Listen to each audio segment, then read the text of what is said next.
What's up mga kaibigan? Last day ng trabaho ngayon ng mga manggagawa sa Pilipinas kasi Sabado na naman.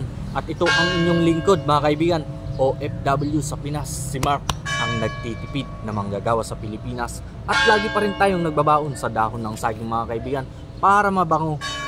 At ang ulam natin ngayon mga kaibigan, ibida naman natin ang mga pasalubong sa Bicol. Ito ay pili mga kaibigan. Sino ba nakakalam ng pili?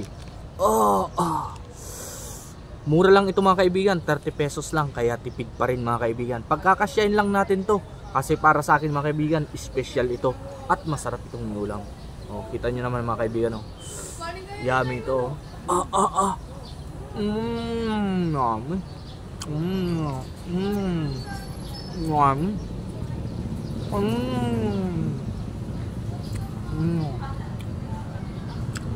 Pag nagawi kayo sa Bicol mga kaibigan, yung mga dumadayo dito at namamasyal, pag nakapunta kayo dito, huwag nyo kalimutan bumili ng pili pampasalubong. The best ito mga kaibigan.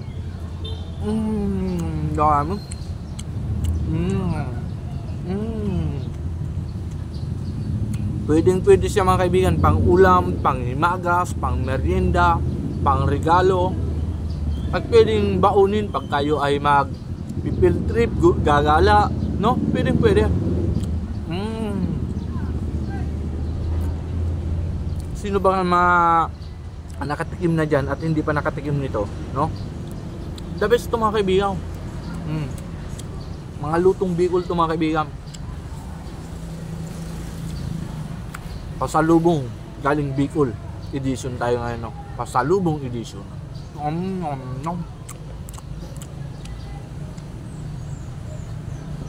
30 pesos lang yung isang plastic, pero marami pang mas espesyal na luto dito mga kaibigan. Ito lang yung pinakamura at abot kaya ko, no? Pang pobre kagaya ko mga kaibigan. Kaya bumili na kayo nito pagka kayo ay nagawi dito, kasi mura lang naman siya mga kaibigan. Pero kung gusto nyo mahal, meron naman yung malalaking bottle, ganyan kalaki, oh. Ganyan pala kataas, tapos ganito kalaki yung ano, lagyam.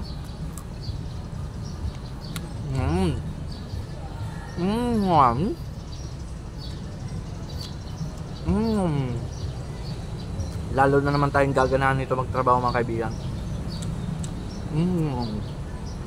Shout out pala sa lahat ng mga taga-Bao Camarines Sur mga kaibigan.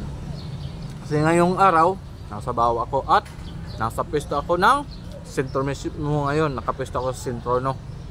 Dito tayo inabot ng gutom. At dito na rin tayo kakain. Ganyan ang manggagawa sa Pinas na inyong lingkod, no? Kung saan tayo abutin ng gutom, dun na. Total, may baon naman tayo. Yan ang advantage sa mga kaibigan. Kahit sarado yung mga kainan dyan, bahala sila. Eh basta ako mayroong baon, no? Ganyan tayo ka-ready sa trabaho. Ika nga, Boy Scout, laging handa.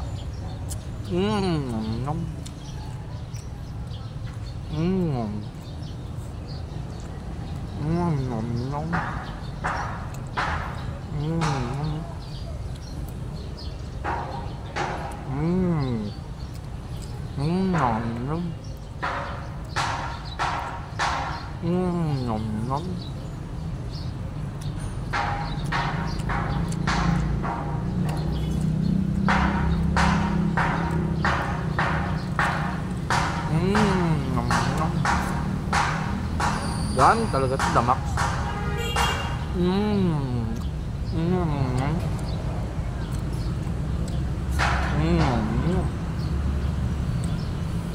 Dami.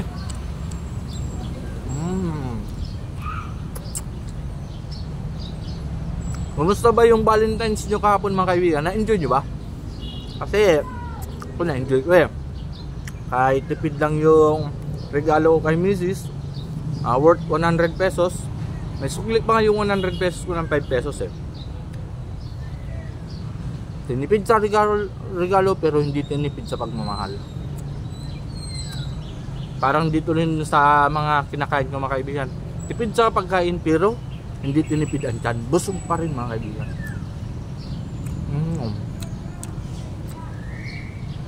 Masarap, the best. At special yung ulam natin ngayong araw. Mga special tong kasalubong dito sa Bicol eh. Piniplex ko lang pala sa inyo, no? Kasi yan ang gusto ko yun. Tara, may ipon trip ka? Paubos na eh. May makikikain daw mga kaibigan. Marami tayo ditong audience eh. Magkain daw. Pero pagka medyo kilala na tayo mga kaibigan sa larangan at mga alok tayo ng kakain, no? Dami na natin yung baon pagka bagong sahod.